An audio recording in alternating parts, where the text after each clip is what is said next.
Hello दोस्तों, नमस्कार, Vande Mataram. समुत्कर्ष academy के इस ऑनलाइन प्लेटफॉर्म पर आपका हार्दिक स्वागत। आज है 14 फरवरी और 14 फरवरी की करंट अफेयर की क्लास की चर्चा हम क्वेश्चन आंसर के माध्यम से शुरू करेंगे। कब है? 14 फरवरी की। तो आज थोड़ी क्लास लेट हो गई है कोई टेक्निकल प्रॉब्लम के कारण। तो शुरुआत करते हैं आज की क्लास की। तो आज की क्लास का पहला क्वेश्चन है, भ्रष्टाचार धारणा सूचकांक 2024 में भारत की रैंक क्या है? 85, 80, 96, 36 और 52। तो भारत की रैंक क्या है भाई? 96 रैंक है। तो इससे पहले भारत की रैंक क्या थी? 93। इससे पहले भारत की रैंक क्या थी? 93। किस में से? 180 देशों में से। कितनी थी?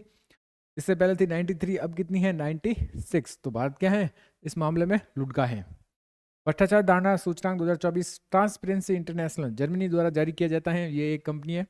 इस सूचकांक किसी देश के भीतर भ्रष्टाचार की स्थिति को क्या करती है? व्यक्त करती है। 2024 में भारत 180 देशों में से कितने स्थान पर? 93वें स्थान पर था। अब कितने स्थान पर आ गए हैं? 96वें। 2023 में डेनमार्क लगातार 34 सूचकांक में क्या है? शीर्ष पर है। कौन भाई? डेनमार्क। दक्षिणी सूडान सबसे निचले पायदान पर है, अर्थात ये सबसे भ्रष्ट देश है। सबसे कम भ्रष्ट देश में पहले नंबर पर डेनमार्क, फिनलैंड और सिंगापुर 1, 2, 3 नंबर पर आ रहे हैं। और सबसे अधिक में 180 स्थान पर क्या? दक्षिणी सूडान। और 179 पर सोमालिया। 178 पर कौन है? वेनेजुएला। भारत के पड़ोसी देशों की रैंक क्या? पाकिस्तान की 135, श्रीलंका की 121, बांग्लादेश की 149 और चाइना की स्थिति हमारे से क्या है? बेहतर है, 76। For all competition exams RRB, NTPC, group D, RPF, SSC, CGL, SCL, MTS और जीडी की तैयारी करने वाले विद्यार्थियों के लिए क्लास बहुत इंपॉर्टेंट है। और ये क्लास आप जरूर देखें और शेयर और लाइक भी जरूर करें इस क्लास को। जिसने भी लाइक और शेयर नहीं किया वो जरूर करें। नेक्स्ट क्वेश्चन है, अयोध्या राम मंदिर के मुख्य पुजारी कौन थे जिनका क्या हो गया? हाल ही में निधन हो गया है। क्या हो गया? निधन हो गया है। नवीन चावला, पंडित संजय मराठे, आचार्य सत्येंद्र दास और पुरुषोत्तम उपाध्याय। तो कौन है भाई? आचार्य सत्येंद्र दास है जिनका हाल ही में क्या हो गया है? निधन हो गया है। जो मुख्य पुजारी थे। 1989 में जब राम मंदिर का द्वार खुला था उस समय से ये मुख्य पुजारी थे। अयोध्या के श्री राम मंदिर जन्मभूमि के मुख्य पुजारी आचार्य सत्येंद्र दास 12 फरवरी 2025 को क्या हो गया है? निधन हो गया है। अयोध्या राम मंदिर के बारे में महत्वपूर्ण तथ्य हम देख ले। शिलान्यास कब हुआ था राम मंदिर का? 5 अगस्त 2020 को। और उद्घाटन 12 जनवरी 2024 को। राम मंदिर की शैली क्या है? नागर। और नई मूर्ति की ऊंचाई क्या है? 4.24 फीट मतलब 51 इंच। मूर्ति की चौड़ाई 3 फीट है। और राम मंदिर की ऊंचाई कितनी है? 161 फीट राम मंदिर की ऊंचाई है। राम मंदिर में कुल कितने मंडप हैं? 5 मंडप हैं। रामलला की नई मूर्ति कर्नाटक के मूर्तिकार किसने बनाई भाई? अरुण योगराज ने इस मूर्ति को एक ही पत्थर से बनाया है। रामलला नई मूर्ति में भगवान श्री राम का भी वर्णन किया गया है। इस भव्य मंदिर को देश के 2 दिग्गज कंपनी टाटा ग्रुप और एल&टी ने मिलकर बनाया है। राम मंदिर का निर्माण श्री राम जन्मभूमि तीर्थ क्षेत्र ट्रस्ट के द्वारा कराया जा रहा है। 19 नवंबर 2019 को अयोध्या विवाद का फैसला सुनाने वाले जज में justice Ranjan Gogoi, justice D Bhushan और जस्टिस अब्दुल नजीर चंद्रचूड़ और जस्टिस शरद और अरविंद बोबड़े और जस्टिस अशोक इसमें शामिल थे। इंटरनेशनल क्रिकेट काउंसिल आईसीसी द्वारा करप्शन के कारण बैन होने वाली पहली महिला क्रिकेटर कौन बनी है? शेफाली वर्मा, सोहेल अख्तर, स्मृति मंदाना और मिताली राज। तो कौन बनी भाई? सोहेल अख्तर बनी है। कहाँ की है भाई? बांग्लादेश की। कहाँ की है? बांग्लादेश की। ये बांग्लादेश की स्पिनर महिला क्रिकेटर है जिसने 2023 के विश्व कप T20 विश्व कप में क्या थी? मैच फिक्सिंग के आरोप के कारण ये 5 साल के लिए क्या हुई है? बैन हुई है। Bangladesh spinner Sohely Akhtar international cricket council ICC ने 5 साल के लिए क्या कर दिया? बैन कर दिया है। 2023 में वीमेंस T20 वर्ल्ड कप में फिक्सिंग करने पर क्या पाया गया है? दोषी पाई गई है। सोहेल करप्शन के कारण बैन होने वाली क्या भाई? पहली क्रिकेटर है, पहली महिला क्रिकेटर है, ध्यान रखना। उसका बैन बना रहेगा 10 फरवरी 2025 से शुरू होकर फरवरी 2030 तक। प्रथम महिलाएं देख लेते हैं। नामीबिया की पहली महिला राष्ट्रपति कौन है? निटम्बो नंदी नंदेत्वा। और महाराष्ट्र की पहली मुख्य सचिव कौन है? सुजाता सोनिक। और सशस्त्र बल चिकित्सा सेवा की पहली महिला महानिदेशक कौन है? आरती सरीन है। और पाकिस्तान के लाहौर उच्च न्यायालय की पहली महिला मुख्य न्यायाधीश कौन है? आलिया नीलम। कौन है भाई? आलिया नीलम। ब्रिटेन की पहली महिला वित्त मंत्री कौन है? रचल रिव्स। और भारतीय नौसेना की पहली महिला हेलीकॉप्टर पायलट कौन है भाई? अनामिका बी राजीव। ठीक है। मेक्सिको की पहली महिला राष्ट्रपति क्लाउडिया सिनबाम है।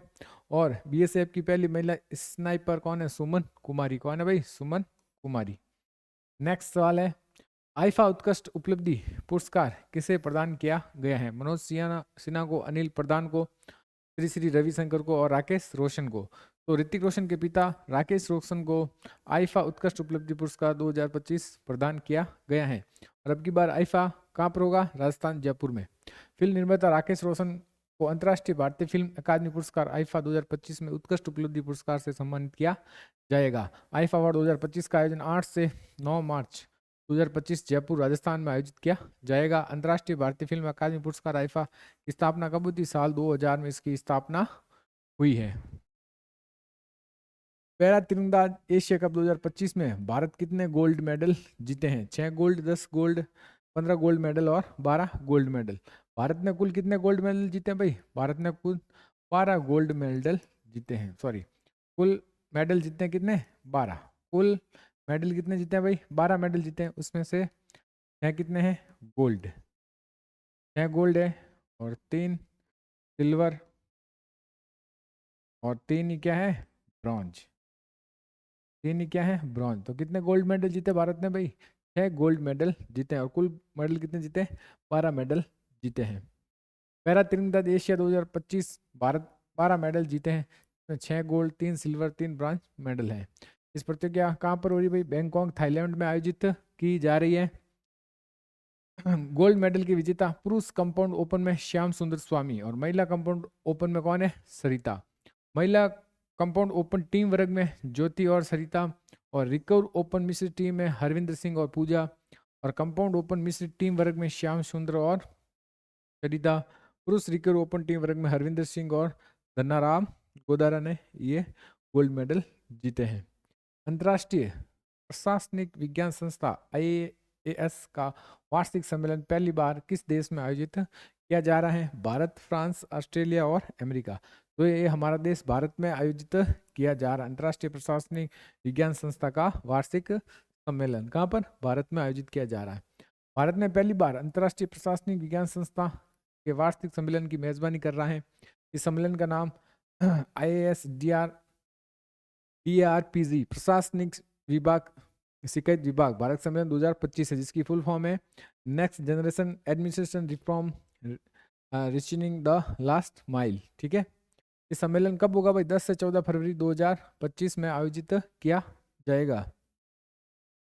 प्रमुख सम्मेलन हाल ही में कौन कौन से वो देख लेते हैं। 14वां एशियाई मत्स्य पालन और जलीय कृषि फोरम की बैठक कहाँ आयोजित हुई है? ये हुई है नई दिल्ली में।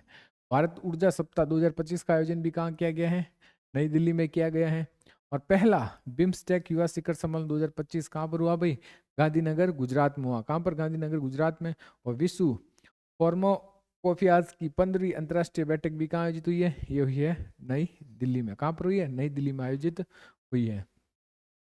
39वें नेशनल गेम्स किस राज्य में आयोजित किए जाएंगे? मध्य प्रदेश, छत्तीसगढ़, राजस्थान और मेघालय। तो कहाँ पर आयोजित किए जाएंगे भाई? मेघालय में आयोजित किए जाइए। कौन से भाई? 39वां नेशनल गेम। कौन सा भाई? 39वां नेशनल गेम कहाँ पर आयोजित किया जाएगा? मेघालय में। तो 38वां कहाँ पर हुआ है भाई? 38वां वहाँ है उत्तराखंड में, 37वां कहाँ हुआ है? गोवा में, और 36वां कहाँ हुआ है? गुजरात में। ये भी याद रखना है। भारतीय ओलंपिक संघ IOA ने आधिकारिक रूप से घोषणा की कि 39वें राष्ट्रीय खेलों का आयोजन कहाँ आयोजित किया जाएगा भाई? 2027 में मेघालय में आयोजित किया जाएगा। इससे पहले कहाँ पर हुआ? उत्तराखंड, गोवा और गुजरात। 36, 37 और ICC player of the month जनवरी 2024 किसे चुना गए हैं? जोमेल वार्निक, जसमीत बुमराह, रोहित शर्मा और बाबर आजम। तो वेस्ट इंडीज के जोमेल वार्निक को ICC player of the month चुना गया है। और एक साथ में ऑस्ट्रेलिया के खिलाड़ी कौन है भाई? ऑस्ट्रेलिया के कौन खिलाड़ी? बैत मुनी को भी जनवरी 2025 के लिए ICC player of the month चुना गया। दोनों को ध्यान रखना। वेस्ट इंडीज के जोमेल वार्निक और ऑस्ट्रेलिया के बैत मुनी को जनवरी 2025 के लिए ICC player of the month चुना गया। वार्निक ने 1990 के बाद वेस्ट इंडीज को पाकिस्तान में पहले टेस्ट जीत दिलाने में महत्वपूर्ण भूमिका निभाई थी और उसने कितने विकेट लिए थे? 19 विकेट लिए थे। अंतर्राष्ट्रीय क्रिकेट परिषद क्रिकेट की सबसे बड़ी क्या है? गवर्नर बॉडी है। कितने सदस्य उसके? 108 सदस्य देश है। मुख्यालय क्या? दुबई संयुक्त अरब अमीरात में। अध्यक्ष जैसा है। और इनकी स्थापना कब हुई थी? 15 जून 1909 में आईसीसी की क्या हुई थी? स्थापना हुई थी। रॉटरडम ओपन 2025 का खिताब किसने जीता है? नोवाक जोकोविच ने, एलेक्स डी मिनोर ने, कार्लोस अल्कराज ने और सिमोन पोलेली ने। तो किसने जीता भाई? कार्लोस अल्कराज ने जीता है रॉटरडम ओपन 2025 का खिताब। कार्लोस अल्कराज स्पेन ने एलेक्स डी मिनोर ऑस्ट्रेलिया को हराकर रॉटरडैम ओपन 2025 का खिताब जीत लिया है। ये प्रतियोगिता नीदरलैंड में आयोजित की गई है। कार्लोस अल्कराज विलियमडम 2023-24 और यूएस ओपन 22 और फ्रेंच ओपन 2024 भी जीता है।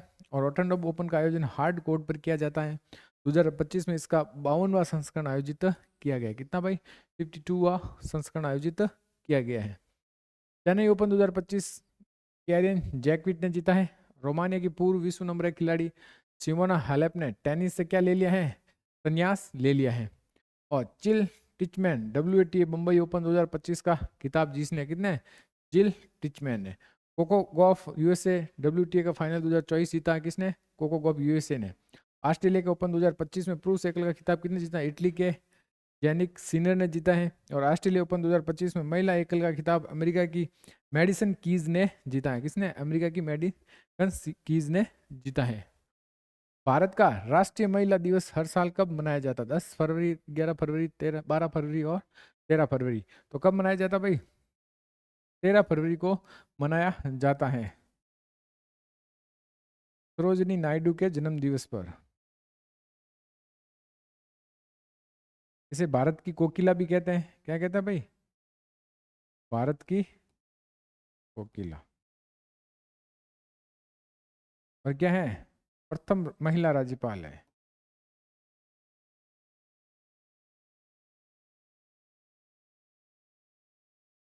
क्या है भाई? प्रथम महिला राज्यपाल भी कौन है?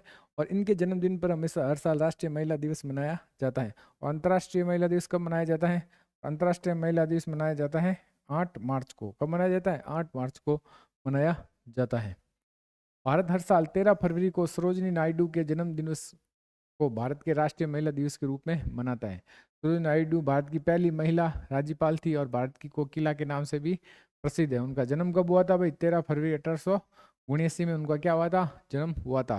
उन्होंने देश की स्वतंत्रता के लिए भारतीय राष्ट्रीय आंदोलन में सक्रिय रूप से भाग लिया था। और अंतर्राष्ट्रीय महिला दिवस हर साल कब मनाया जाता है? 8 मार्च को मनाया जाता है। कब? 8 मार्च को मनाया जाता है। भारत के किस वायरस के बचाव के लिए दुनिया का पहला टीका मारकर टीका बनाया गया है? खुरपका का, लंपी वायरस का, मंकी पॉक्स का और चिनेक पॉक्स का। तो किसका बनाया भाई? लंपी वायरस का बनाया गया है डीवा मार्कर टीका। हाल ही में एक या 2 साल पहले मवेशियों में, गायों भैंसों में जो भी गांठे की त्वचा पर जो गांठे होकर बीमारी फैली थी, उसी का कौन सा? लंपी वायरस का टीका बनाया है भारत ने। भारतीय कृषि अनुसंधान परिषद ICAR और सहयोग में कौन है भाई? हैदराबाद में स्थित भारत बायोटेक कंपनी ने टीके को तैयार किया जिसे बायोलंपी वैक्सीन नाम दिया गया है। ये लंपी गांठदार त्वचा रोग भी कहते हैं इसे। मवेशियों में होने वाली ये संक्रामक बीमारी है जो पॉक्स वेरिड परिवार के वायरस के कारण होती है।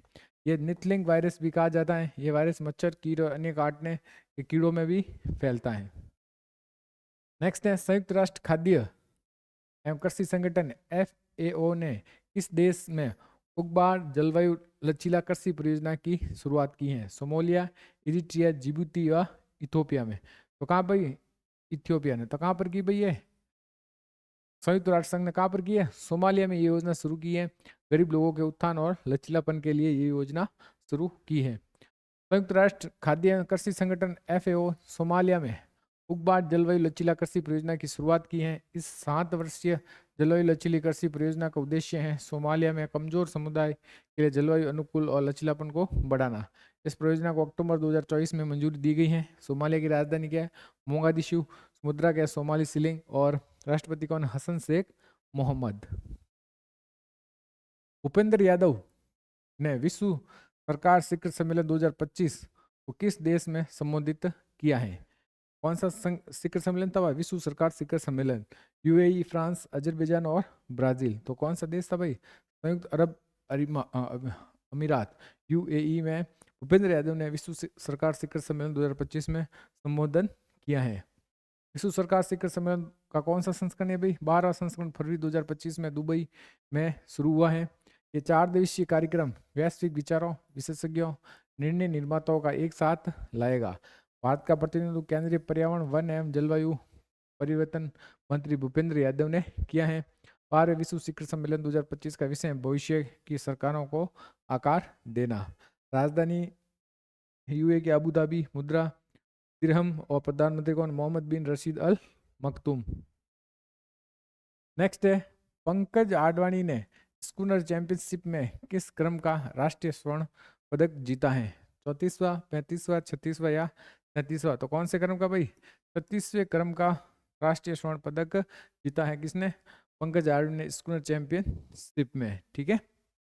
पंकज आडवाणी ने इंदौर के यशवंत क्लब में आयोजित भारतीय स्कूनर चैंपियनशिप को अपना 36वां राष्ट्रीय खिताब और 10वां पुरुष स्कूनर खिताब जीता है। आडवाणी ने ब्रजेश दमानी को हराया है इसमें। तो अब देख लेते हैं डेली डोज जीके फैक्ट अंतरा क्या है आज? अंतर्राष्ट्रीय सीमा किन के बीच उनको क्या बोलते हैं? रेड क्लिफ रेखा। सबसे पहला कौन सा है भाई? रेड क्लिफ रेखा है। रेड क्लिफ रेखा की बात किसके बीच है? भारत और पाकिस्तान के बीच में रेड क्लिफ रेखा है। हिडनबर्ग लाइन किसके बीच है? हिडनबर्ग लाइन है जर्मनी और पोलैंड के बीच में। फिर है ड्रूंग रेखा। ड्रूंग रेखा किसके बीच में? पाकिस्तान और अफगानिस्तान के बीच में। कब हुई थी? 89-3। मैकमोहन रेखा किसके बीच में? भारत और चीन के मध्य 1914 में इसका हुआ था। मैन रहमान मंदने रहमाइन लाइन किसके बीच है? रूस और फिनलैंड के मध्य है। और शिमला सम्मेलन मेडिसिन लाइन किसके? उत्तरी अमेरिका, अलास्का को छोड़कर और कनाडा के बीच में। ऑर्डर नीस लाइन किसके बीच में? जर्मनी और पोलैंड के बीच में। और 70वीं समांतर रेखा उत्तरी वियतनाम और दक्षिणी वियतनाम के मध्य है 70वीं समांतर रेखा। अब देख लेते हैं आज का होमवर्क जिसका आंसर आपको कमेंट बॉक्स में देना है।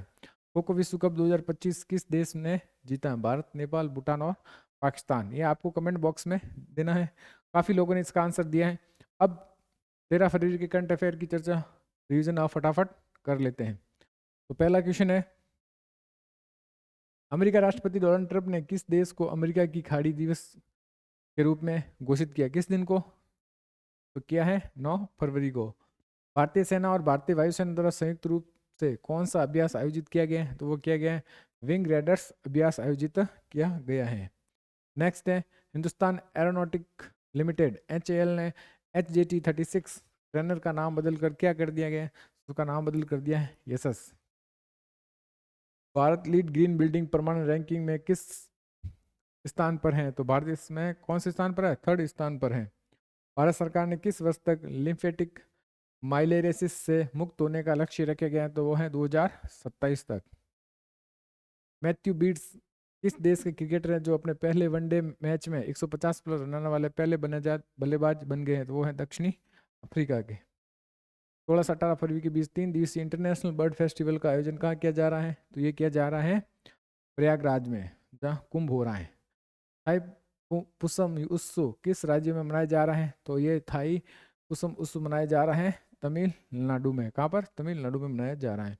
राष्ट्रीय उत्पादकता दिवस कब मनाया जाता है? राष्ट्रीय उत्पादक दिवस मनाया जाता है 10 फरवरी को मनाया जाता है। तो ये थे कल के रिवीजन। अब कल के होमवर्क का आंसर देख लेते हैं। उत्तर भारत का पहला हरित H2 संयंत्र की आधारशिला कहाँ रखी गई है? तो ये रखी गई है हिमाचल प्रदेश में। कहाँ पर? हिमाचल प्रदेश के सुकू सरकार के द्वारा रखी गई है। तो ये थी आज की हमारी करंट अफेयर की क्लास। अगर आपको क्लास पसंद आ रही है तो शेयर और लाइक जरूर करें। बहुत बहुत धन्यवाद।